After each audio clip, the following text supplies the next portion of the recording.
Bonjour, bienvenue sur Argus.fr pour découvrir la nouvelle Opel Insignia Grand Sport qui remplacera l'Opel Insignia.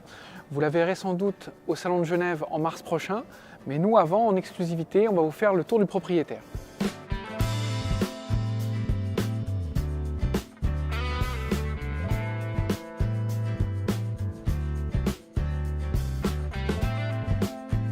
Les phares de l'Opel Insignia Grand Sport s'inspirent du concept Car Monza.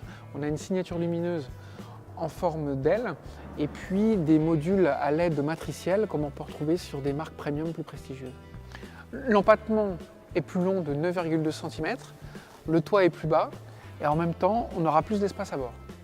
La partie arrière de l'Opel Insignia Grand Sport est dessinée de manière classique, un thème horizontal. La particularité de cette berline, c'est qu'elle sera uniquement disponible en 5 portes avec un haillon. C'est beaucoup plus pratique pour les familles et c'est plus polyvalent. L'Insignia Grand Sport, c'est une berline qui a du coffre, avec une contenance de 490 à 1450 litres. Avoir du coffre, c'est bien, mais maintenant on va aller voir à bord si la famille aura assez de place pour voyager.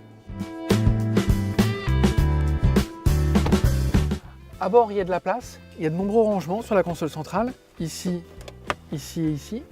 Et en même temps, la montée en gamme qu'on a vue dehors, elle se retrouve aussi dans le mobilier, avec un design très horizontal de la planche de bord, une lecture sur 2 niveaux, donc l'écran tactile du système multimédia, la dalle numérique devant le conducteur, l'affichage tête haute, et puis plus en retrait, l'interface pour la climatisation qui permet d'avoir des commandes dissociées et c'est pratique lorsqu'on conduit.